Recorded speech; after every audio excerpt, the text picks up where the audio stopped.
Nesse sábado nós temos a continuação da segunda rodada da Eurocopa, temos Copa América e, óbvio, o início da 11ª rodada do Campeonato Brasileiro. Algumas equipes ainda têm outras rodadas por fazer, né? Por exemplo, o Criciúma tem apenas 8 rodadas disputadas, o Botafogo já tem 10, mas essa é a 11ª rodada. Na Euro, a Geórgia, 10 horas da manhã, enfrenta a República Tcheca. A Geórgia perdeu para a Turquia o primeiro jogo e a República Tcheca também perdeu para Portugal o primeiro jogo. Então, isso é um jogo muito decisivo. 1h temos Turquia e Portugal, os dois vitoriosos nesse grupo. Também importante uma vitória aqui para consolidação de classificação. Uma derrota não elimina, obviamente, as duas equipes, porque as outras seleções teoricamente são mais acessíveis, mas uma vitória aqui classifica uma das duas seleções. E temos Bélgica e Romênia. A Bélgica se complicou no primeiro jogo contra a Eslováquia e vai enfrentar uma Romênia que fez um jogo muito interessante contra a Ucrânia, complicou bastante a vida da Ucrânia e tem a chance, se complicar a vida da Bélgica também, já conseguir a classificação. Na Copa América, o Equador enfrenta a Venezuela, o Equador favorito, mas a Venezuela vem muito bem. Uma nova fase da seleção venezuelana, com um novo treinador, tendo uma campanha nas eliminatórias muito digna. Acredito que a Venezuela pode surpreender. E o México, que enfrenta a seleção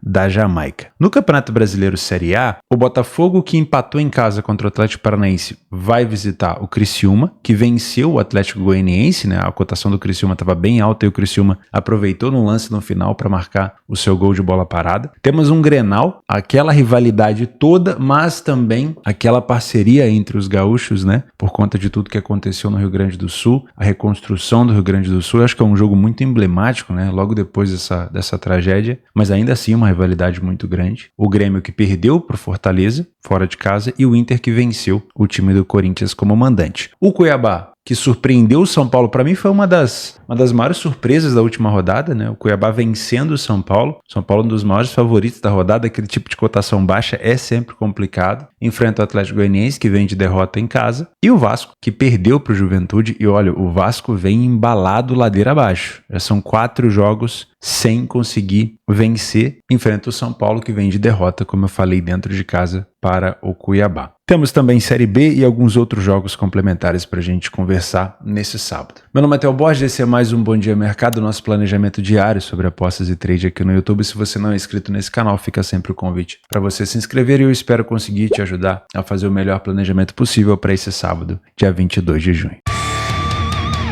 Vamos começar com a Eurocopa. Às 10 horas da manhã, a Geórgia enfrenta a República Tcheca. Como eu imaginei, essa segunda rodada tem sido mais over, porém teve um dia especificamente da semana que foi um jogo um pouco mais xoxo, né? Os jogos um pouco mais xoxos. Essa aqui foi o início da segunda rodada, ó, a Croácia e a Albânia 2-2, Alemanha e Hungria 2-0 e Escócia e Suíça 1-1. Theo, não foi mais over assim, tá? Mas já dá para perceber que em determinadas situações, quando não tem uma grande equipe envolvida, o jogo é muito movimentado, como foi o caso de Suíça e Escócia. Poderia ter saído bem mais gols por aqui. Croácia e Albânia também foi um jogo muito, muito forte. A Alemanha já garantiu a classificação, né? Já tinha conseguido uma goleada no primeiro jogo, então não se esperava tanto. Na quinta-feira, tivemos Sérvia e Eslovênia, outro jogo que, apesar de ter sido 1-1, foi muito aberto. A Eslovênia poderia ter marcado, a Sérvia poderia ter marcado várias vezes. Dinamarca e Inglaterra foi jogo de comadre.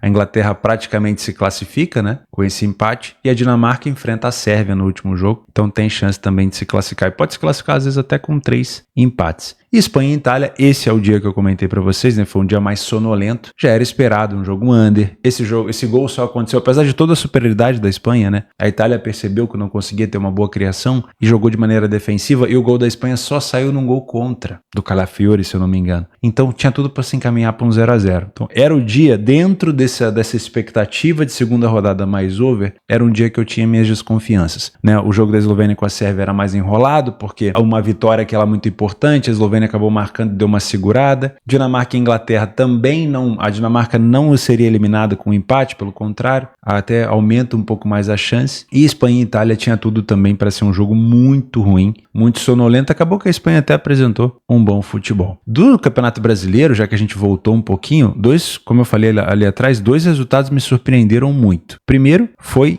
essa derrota do São Paulo para o Cuiabá. Não estou tirando o mérito do Cuiabá, pelo contrário, né? É mais a questão de expectativa. Aqui a gente tinha uma expectativa correta, olha só. O favorito poderia se complicar nesse jogo porque a cotação do Atlético Goianiense é muito baixa e o Criciúma não é um time bobo. Mas nesse jogo, mesmo a cotação do São Paulo sendo muito baixa, eu achei que o São Paulo tinha condição de vencer. E outro jogo que me surpreendeu foi quinta-feira, a derrota do Galo para o Vitória, por 4-2. O Galo já tinha tomado uma goleada para a equipe do Palmeiras em casa, tinha que dar uma resposta, mesmo sem o Hulk, e a resposta foi mais uma goleada sofrida. Que fase, né? Que complicação do Galo tomando 8 gols nos últimos 2 jogos. Realmente essa daqui me surpreendeu. O Palmeiras venceu o Bragantino e o Flamengo venceu o Bahia no último lance do jogo. O Bahia, como jogou bola o time do Bahia. Impressionante como joga bola esse Bahia do Rogério Ceni. Para mim é um time que vai disputar título. Se nada mudar, para mim é um time que vai disputar título, um time que sabe propor jogo. Mas enfim, vamos falar de Eurocopa, né? Que ninguém tá aqui para ficar escutando jogos passados. Eu sei que vocês gostam, mas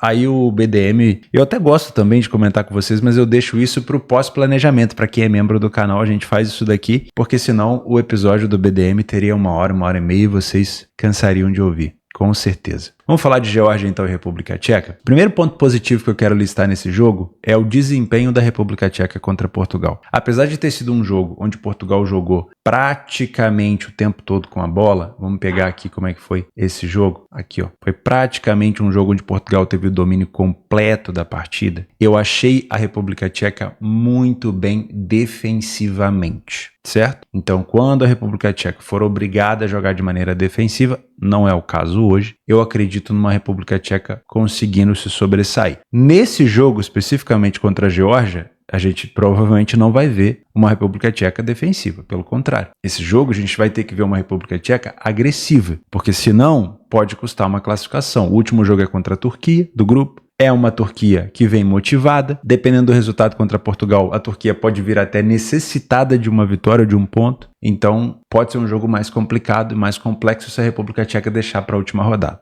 O empate nesse jogo não é extremamente ruim, mas é muito perigoso. Então, é provável que a República Tcheca venha para tentar vencer essa partida. Como que foi o jogo da Geórgia? Bom, a Geórgia enfrentou a seleção da Turquia e também fez um jogo mais reativo, né? A Turquia, com uma defesa bem mais frágil que Portugal, cedeu um pouco mais de oportunidade. Mas a Geórgia é um time de reação, não adianta. O principal jogador da Geórgia é o Vítor Kvaratskhelia, a gente já conhece, que não esteve no seu melhor momento nesse jogo contra a Turquia, sendo bem sincero, mas foi uma seleção que adotou esse perfil de um pouco mais de reação. Mas esse placar de 3-1 ele é um pouco mentiroso, não que a Turquia não tenha criado para fazer 3 gols, mas é porque no final o jogo estava 2-1 e a Turquia abdicou, a Turquia recuou para poder ou contra-atacar ou se proteger. E isso tem muito a ver com o estilo do seu treinador. Não vamos esquecer que o treinador da Turquia é o Montella e a escola italiana faz com que, mesmo frágil defensivamente, historicamente, a Turquia se comporte um pouco mais defensiva em determinados momentos. E foi o que aconteceu. A Turquia nos minutos finais, depois dos 60 para frente, a Turquia deu uma segurada, né? Depois do gol do Arda Güler ali, os 65, a Turquia deu uma segurada.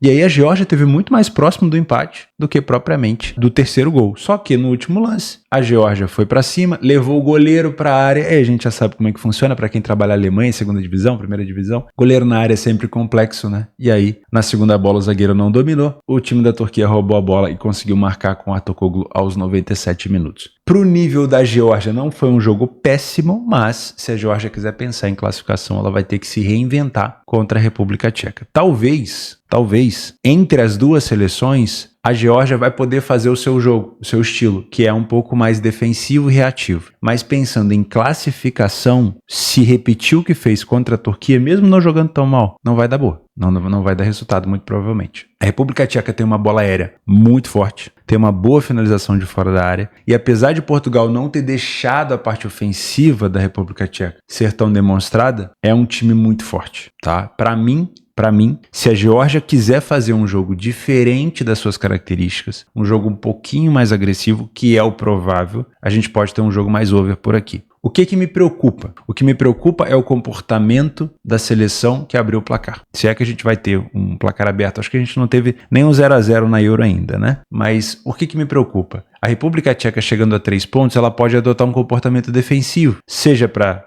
de fato, se proteger, seja para contra-atacar. É provável que a Geórgia, atrás do placar, se exponha. Então, esse cenário da República Tcheca na frente é um bom cenário para gols, desde que você constate que a República Tcheca quer o contra-ataque. Fechou? Então, para trabalhar gols aqui, eu gosto muito de pensar no cenário da República Tcheca na frente. Se a Geórgia estiver na frente do placar, coisa que ainda não aconteceu nessa Euro, né? Afinal de contas, foi um jogo só da Geórgia. Se a Geórgia estiver na frente do placar, aí o cenário ele fica um pouco menos over, mas ainda continua. Por quê? Defensivamente, a Geórgia não se defende bem, não se defende. Com um bloco muito fechado, a Geórgia vai atrair a República Tcheca para cima, pode aproveitar sim dos contra-ataques com o Kvaratskhelia, e a bola aérea da República Tcheca também é muito alta. Então, com a República Tcheca na frente, pelo desespero da Geórgia, eu olharia para um cenário de 3 gols. Com a Geórgia na frente, pelo desespero da República Tcheca e talvez fragilidade defensiva da Geórgia, eu olharia para um cenário de over 1,5, tá? Porque provavelmente a Geórgia vai pensar mais em se defender do que a República Tcheca se estivesse na frente, ok? Em relação ao mercado de resultados, eu não compraria essa cotação da República Tcheca tão baixa. Por quê? Por mais que o nível da República Tcheca hoje seja bem melhor do que o da Geórgia, a República Tcheca passou o jogo inteiro defendendo, muito fechada, muito trancada, e a gente teve uma interpretação de defesa muito sólida. Porém, como será o comportamento da República Tcheca quando ela tiver que propor jogo? Olha só, vamos pegar aqui um cenário antigo. República Tcheca contra a Macedônia. Não vai mostrar só porque eu... Aqui, ó.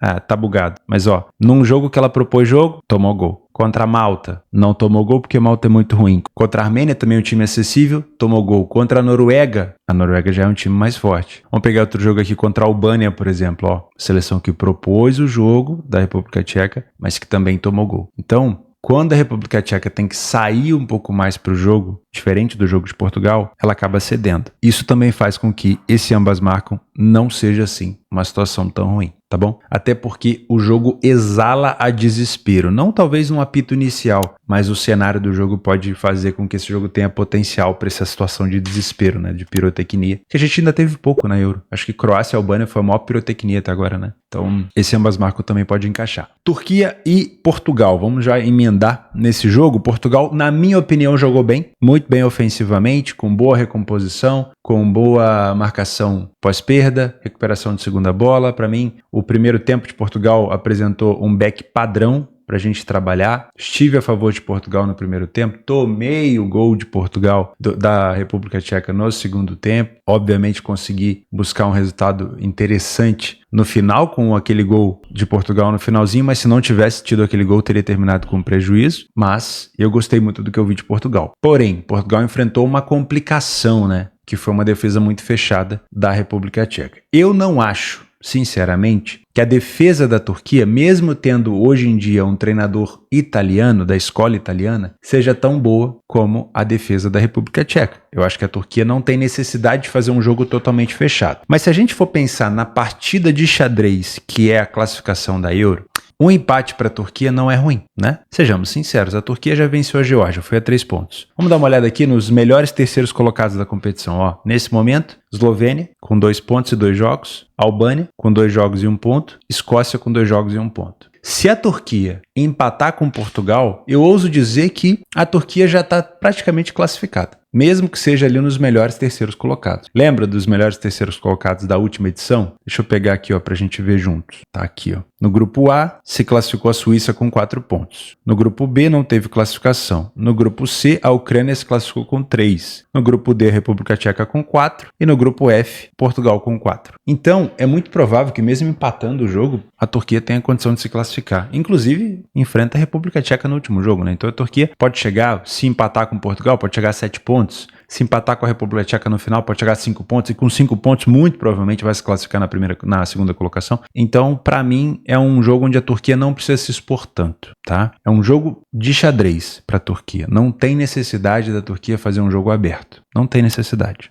Tá? Porque perder para Portugal já é um cenário que pode desclassificar a Turquia. Dependendo do saldo de gols, a Turquia construiu saldo contra a Geórgia, mas dependendo do saldo de gols e do último jogo contra a República Tcheca, vai que a Turquia não vence e perde para a República Tcheca. Uma derrota para Portugal aqui talvez elimine a Turquia. Então eu vejo a Turquia tendo um comportamento um pouco mais recuado, porém, aonde está o perigo da Turquia? bola de fora da área. O Arda Güler finaliza muito bem de fora da área. O Hakan Çalhanoğlu finaliza muito bem de fora da área. A gente já conhece esses jogadores. Para mim, sinceramente, é um jogo com uma tendência para a gente buscar um back favorito a Portugal, porque provavelmente se a Turquia vier para se comportar de uma maneira reativa ou defensiva, pensando no empate, Portugal pode ter de novo esse cenário que teve contra a seleção da República Tcheca, que foi uma grande superioridade no primeiro tempo, e isso para nós que somos traders é importante pra caramba, e obviamente para você que é um punter, você quer cada vez mais esse cenário para ter segurança na sua posição. Agora, esse gol da República Tcheca, não se engane, foi uma saída única praticamente da República Tcheca. Portugal não deu tanta oportunidade. Então a Turquia, se quiser surpreender Portugal aqui, vai ter que jogar muita bola, a não ser que a defesa de Portugal esteja muito ruim, coisa que não vem acontecendo. O Pepe tá voando, mesmo na idade que tem, tá? Então a Turquia, se quiser surpreender Portugal no jogo reativo, vai ter que jogar muito, muito bem. Claro, não estou comparando aqui o ataque turco com o ataque da República Tcheca. Para mim, a Turquia tem muito mais condição técnica para poder complicar a vida de Portugal. Mas ainda assim, eu acredito que Portugal está muito bem defensivamente. O que pode abrir esse jogo? O que pode fazer esse jogo ficar maluco? Sinceramente, esse jogo, assim como Espanha e Itália, Dinamarca e Inglaterra, ele tem um quesinho de jogo de comadre, né? Porque o empate é bom para as duas seleções. Portugal pega a Geórgia no último jogo. Se empatar, vai depois vencendo a Geórgia, vai a 7. A Turquia, com 4 pontos empatando, pode empatar com a República Tcheca, que se classifica na segunda colocação. Tem um quesinho de jogo de comadre. Mas um cenário de gols assim um pouco mais avançado, talvez uma desvantagem de 2 gols, como eu gosto de falar, até possa abrir uma oportunidade para gols. É claro que 1-0 para Portugal faz com que a Turquia saia um pouco mais de trás. Isso pode forçar talvez o jogo a abrir um pouquinho. Portugal atrás do placar já faz com que a Turquia retraia ainda mais. Então Portugal vai ter que enfrentar uma defesa muito fechada, mas Portugal já conseguiu virar o jogo contra a República Tcheca, também contra uma defesa fechada, perdendo o jogo. Então, sinceramente, eu acredito num potencial aqui para pelo menos 2 gols, tá? Mas eu gostaria de uma cotação mais alta. Eu, sinceramente, como um trader,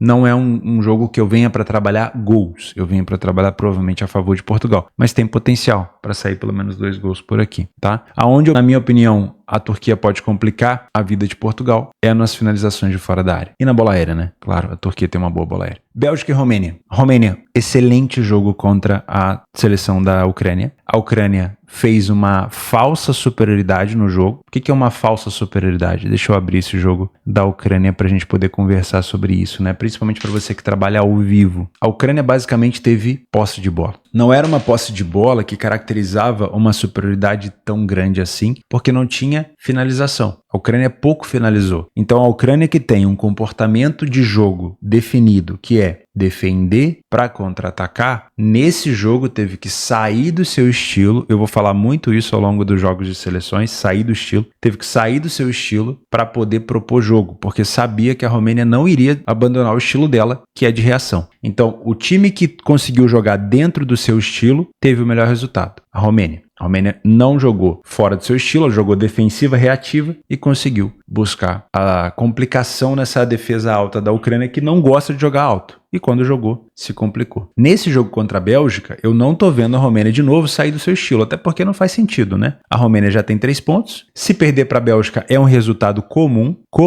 Aí depois vai ter que enfrentar a seleção da Eslováquia. Pode se classificar com empate no último jogo, com 4 pontos. A gente já viu que teve seleções que se classificou com 4 pontos. Mesmo perdendo para a Bélgica, poderia se classificar empatando com a Eslováquia. A gente já viu que tiveram seleções na Euro passada que se classificaram com 4 pontos. Então não é o fim do mundo perder para a Bélgica. Então provavelmente a Romênia vai fazer um jogo defensivo, reativo. E a Bélgica também não deve sair muito do seu estilo. Qual que é o problema? A Bélgica, ela tem um quê de França. Ela tem um quezinho de França, né? Ela gosta de chamar o adversário para cima para contra-atacar. Eu quase caí nessa pegadinha no jogo da Bélgica contra a Eslováquia. A primeira finalização perigosa do Lukaku, eu quase entrei no mercado. Só que aí depois a Bélgica recuou para contra-atacar, e nessa recuada, no erro da zaga, acabou tomando um gol da Eslováquia. Buscou virada, mas os gols não foram validados. Então é uma Bélgica que talvez nesse jogo contra a Romênia, ela tenha que fazer um jogo ainda mais propositivo, diferente desse jogo contra a Eslováquia. Por quê? Primeiro porque a Romênia vai ditar o ritmo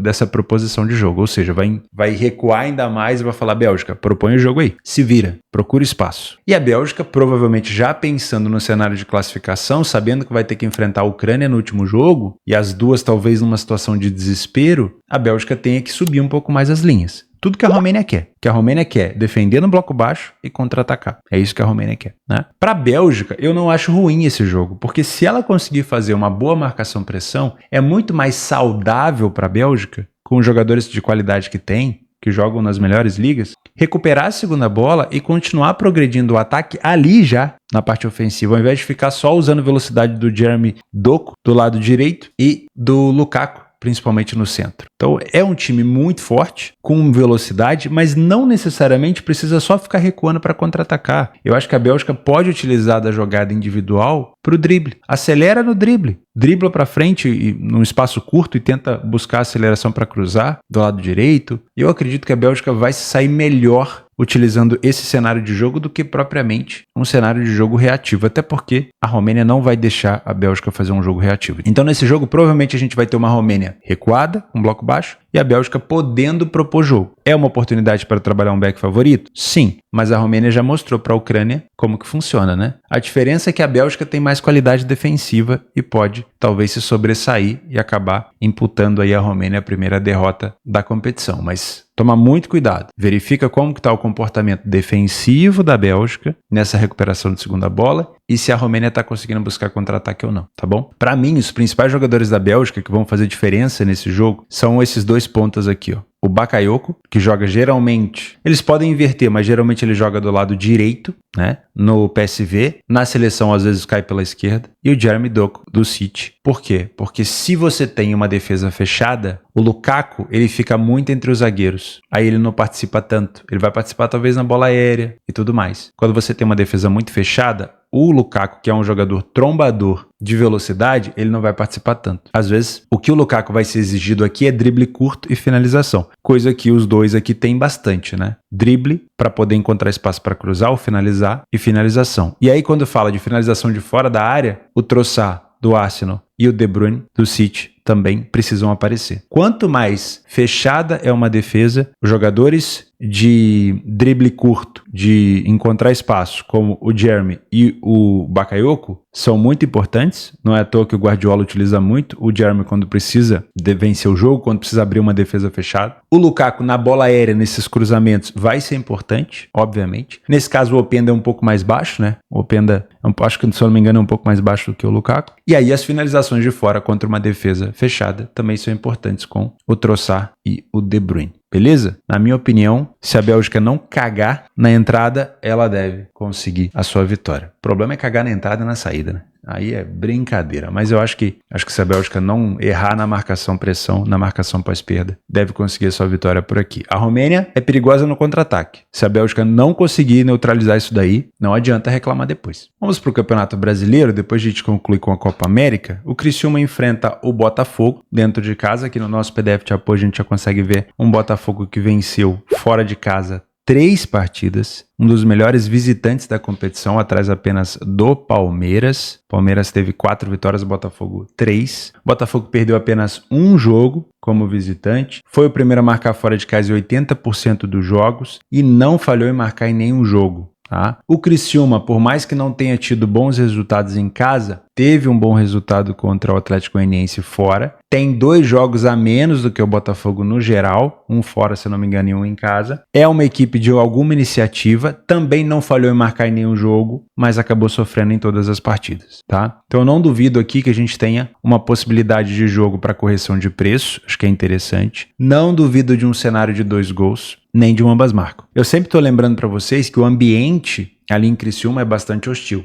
Tudo bem, no jogo contra o Bahia, o Criciúma vencia por 2-0, tomou um cartão vermelho e acabou tomando um empate. No jogo contra o Palmeiras, o Criciúma não conseguiu segurar, mas o Palmeiras também é um time muito, muito forte. Tomou uma goleada do Cuiabá, que acabou surpreendendo todo mundo. Mas ainda assim, eu acho que é um ambiente muito chato de se jogar, tá? Então o Botafogo pode sim se complicar por ali, apesar de que o mercado não colocou o favoritismo do Botafogo tão abaixo. Se fosse abaixo de 2, eu colocaria aqui como um favorito que pode se complicar. Então olharia também para o cenário de gols por aqui, tá? O Botafogo foi muito bem na bola aérea contra o Atlético Paranaense, último lance do jogo. tá? Mas teve um pouquinho de dificuldade na criação pelo meio, tá explorando muito as pontas para poder cruzar para a área. 5,5 nós temos o Grenal. O Grenal é aquela coisa, né? O básico de analisar o Grenal é olhar para jogo truncado, jogo under e cartão. Mas vamos adentrar aqui a esses últimos jogos para a gente dar uma olhada como que foram os últimos confrontos. Primeiro aqui, falando de confrontos em si, né? Olha só, 3-2 pro Inter, 3-2 pro Inter, 3-1 pro Grêmio, 2-1 pro Grêmio e aí um jogo aqui under 1-0. Então, a pecha de jogo under que a gente coloca no Grenal não tem sido assim nos últimos confrontos. Já aconteceu? Já, olha só lá atrás, ó. 2021, 1-1, 0-0, 1-0, 1-0. Já aconteceu. Mas nesses últimos tempos, o Grenal tem sido over. Então toma um pouco de cuidado. Se a gente pegar os últimos jogos, ó, o 2,5 aconteceu em 5 dos últimos 6 jogos disputados entre eles. Então essa coisa que a gente coloca, é jogo under. Vamos colocar como jogo under. Vamos tomar um pouco de cuidado porque a história é recente. De fato, se a gente colocar no geral, pode ser que seja um confronto mais under, mas recentemente tem sido um jogo over. Então toma um pouco de cuidado com isso. Em relação a cartões, é verdade. Nos últimos 7 dos 8 jogos disputados entre eles, o over 4,5 cartões aconteceu. Então para você que trabalha cartões, eu não sou especialista nisso, mas para você que é, provavelmente a cotação já deve estar até mais esmagada. Fica de olho nisso. Às vezes até uma situação de cartão vermelho. Deixa eu pegar os últimos jogos entre eles para dar uma olhada aqui como é que foram. Ó, no Gaúcho, a gente teve 1, 2, 3, 4, 5, 6 cartões amarelos. No Campeonato Brasileiro, com o Inter como mandante, a gente teve 1, 2, 3, 4, 5, 6, 7, 8, 9, 10 cartões amarelos. No Campeonato Brasileiro, com o Grêmio sendo mandante, aí a gente já teve um cartão vermelho. No Gaúcho de 2022, 2 vermelhos num jogo, 1 vermelho no outro. Na Série A de 2021, 2 vermelhos num jogo. No Gaúcho de 2021, 3 vermelhos num jogo. Então, assim, tem potencial pro vermelho, mas também não quer dizer que é todo jogo que tem vermelho, né? Tem potencial, mas para mim é um jogo mais de cartão amarelo, tá? A gente também tem uma incidência muito grande de ambas marcam, né? Nos últimos jogos, ó, 3-2, 3-2, 3-1, 2-1.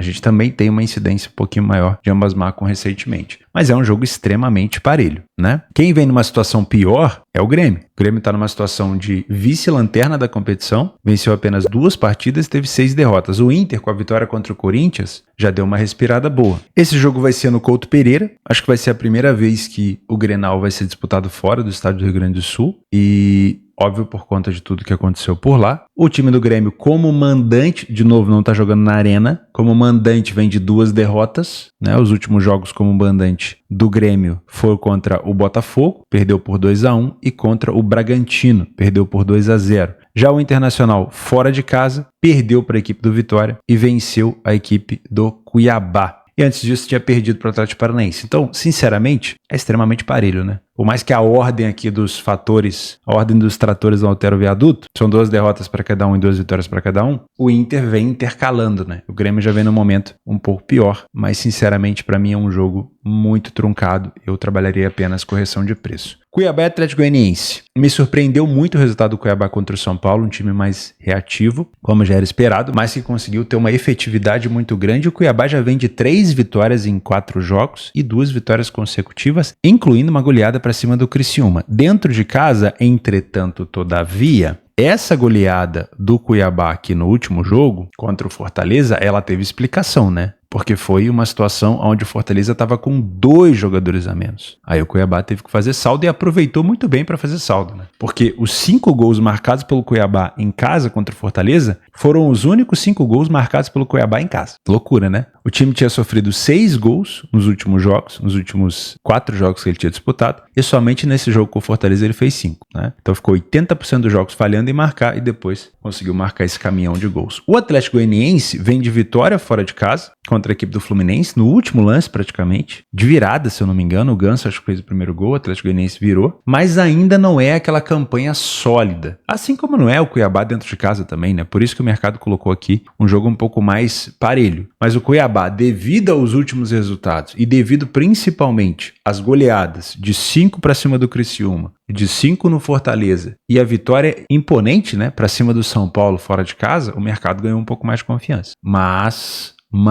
eu não duvido que o Cuiabá possa se complicar. Por que eu falo isso? Porque o estilo do goianiense é traiçoeiro, é reativo. E aí, se o Cuiabá propor jogo, pode acabar se complicando, tá? Ainda vou colocar aqui como correção de preço, porque a cotação do Cuiabá não tá tão baixa assim. Eu só tomaria cuidado na hora de olhar muito pro over, tá? Porque a gente pode olhar assim, o Cuiabá meteu 5 no Fortaleza, 5 no Criciúma, o Atlético Goianiense vem de 2-1 pra cima do Criciúma também, mas eu tomaria cuidado. O Cuiabá passou muito tempo sem marcar e só marcou no Fortaleza por conta dos 2 cartões vermelhos, então eu não duvido que possa ser um jogo mais truncado. E Vasco e São Paulo, a situação do Vasco só piora, né? Já foi anunciado a provável saída do treinador do Vasco, depois de 4 partidas, se eu não me engano. Estreou contra o Flamengo, perdeu pro Palmeiras, aí teve... Quais foram os jogos do Vasco? É isso, né? Estreou contra o Flamengo perdeu pro Palmeiras, empatou com o Cruzeiro e perdeu pro Juventude. Então, nessas 4 partidas, já está sendo cogitado, ou já foi assinado a demissão do treinador do Vasco. O Vasco chega nesse confronto muito mais pressionado do que o São Paulo. São Paulo está aqui em cima, na 7ª colocação. Em caso de vitória, encosta ali no Bahia, no Cruzeiro. E o time do Vasco já dentro da zona de rebaixamento. Em caso de mais uma derrota, a situação fica ainda mais complexa. Para sorte do Vasco, o Corinthians perdeu, o Grêmio perdeu, o Fluminense perdeu, o Atlético Goianiense perdeu. Então, é um Vasco que tem que começar a acordar e correr atrás agora, porque depois a situação vai ficar bem difícil. Não é um Vasco um time tão ruim, mas não é um Vasco bem treinado, isso é verdade, com certeza. O São Paulo vem de derrota para cima do Cuiabá, vai ser cobrado, porque quando você perde para um adversário mais acessível, entre aspas, que você está com uma cotação muito baixa, São Paulo tem que dar uma resposta e tem tudo para ser um jogo ainda mais truncado, né? Vamos dar uma olhada nos últimos jogos? 0-0, 4-2, vou colocar o São Paulo, o Vasco só como mandante, ó. 2-1 pro São Paulo, 0-0, 2-1 pro Vasco, 2-0 pro Vasco e 2-0 pro Vasco. Então, não é um jogo tão xoxo, teve apenas um 0-0, mas também não é um jogo de muita goleada, não é um jogo de placar muito avançado. Eu não duvido que um handicap aqui no São Paulo, talvez um mais 0,25, mais 0,5, seja interessante pela fase do Vasco, tá? Mas eu, como um Panther, eu passaria fome com certeza, tá? Eu prefiro continuar no trade porque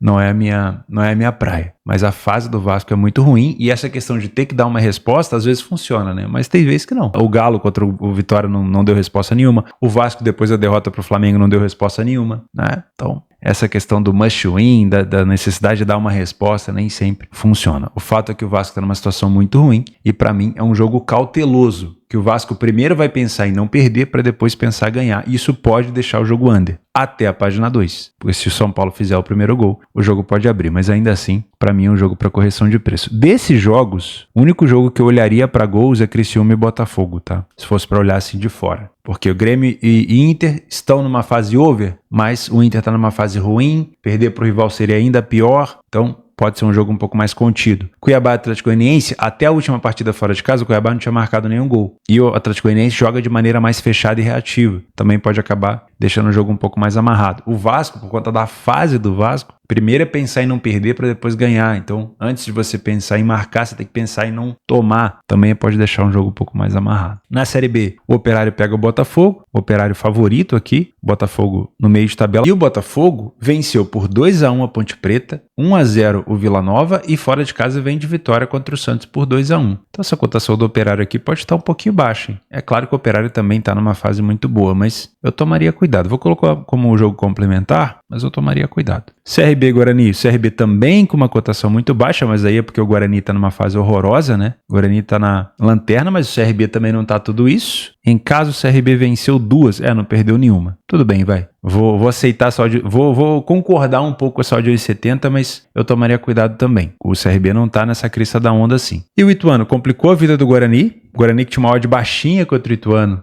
que poderia se complicar e acabou se complicando, enfrenta a equipe do Brusque, que complicou a vida do Avaí, né? Faz tempo que o Avaí não consegue vencer o Brusque, mesmo sendo favorito. E o Ituano está com esse favoritismo aqui, mas também é outro favoritismo que eu não concordo. O Ituano está lá embaixo na tabela, perdeu mais jogos do que venceu e está com uma cotação mais baixa. Para mim também é um jogo que o Ituano, como favorito, pode acabar se complicando por aqui. Vamos falar sobre os nossos jogos extras? Bom, se você está acompanhando a Copa América à noite, Esse jogo aqui nem é tão tarde, né? Mas dá para acompanhar Equador e Venezuela. Eu tomaria um pouco de cuidado, sinceramente, nesse jogo entre Equador e Venezuela. Eu produzi um artigo para Betfair esses dias sobre esse jogo e eu tava olhando um pouquinho mais a fundo a situação da Venezuela. Depois da chegada do treinador Fernando Batista, a Venezuela tá fazendo uma boa eliminatória e pode acabar surpreendendo um pouquinho o Equador. Quando eu falo surpreendendo, não tô falando ganhar, tá? Mas pelo menos jogar de uma maneira um pouco mais digna, fazer com que o Equador tenha mais dificuldade. Então, para mim, sinceramente, a Venezuela tem possibilidade de complicar aqui um pouco a vida do Equador, tá? Os principais jogadores do Equador, a gente já sabe, o Caicedo do Chelsea, o Valência do Internacional, acho que são os principais. Do lado da Venezuela, eu coloquei no artigo aqui o Herrera, do Girona, que fez uma excelente campanha no Campeonato Espanhol, Soteldo do Grêmio, não necessariamente titular, o Savarino do Botafogo e o atacante Salomão Rondon, maior artilheiro do país, continua sendo uma peça muito importante, fundamental no ataque da Venezuela. Pode ser um jogo interessante para se acompanhar sim, tá? Eu não sei se eu vou conseguir acompanhar todos os jogos da Copa América, principalmente esses jogos mais tarde, como é o caso de México e Jamaica, por conta do horário. Tem sido muito cansativo na Euro. E já aproveitando, vou colocar como um jogo complementar aqui México e Jamaica. O México é favorito, não fez um jogo ruim contra a seleção brasileira. Contra a Jamaica, nos últimos jogos entre eles, o México venceu empate, vitória do México. Aí aqui uma vitória da Jamaica na CONCACAF, na Copa Ouro da CONCACAF em 2017. A Jamaica é uma seleção que, na minha opinião, não sei se consegue complicar a vida do México por aqui. Para mim, o México ele é mais time, mas é muito tarde. Para mim é muito tarde esse jogo. Deixa eu ver se tem mais alguma coisa interessante. Na Coreia do Sul, tem alguns jogos interessantes. A Bielorrússia é aquela carta que a gente não precisa queimar agora. Copa do Chile, FA Cup na China. O Egito, o Al-Ahly não tá jogando. Islândia,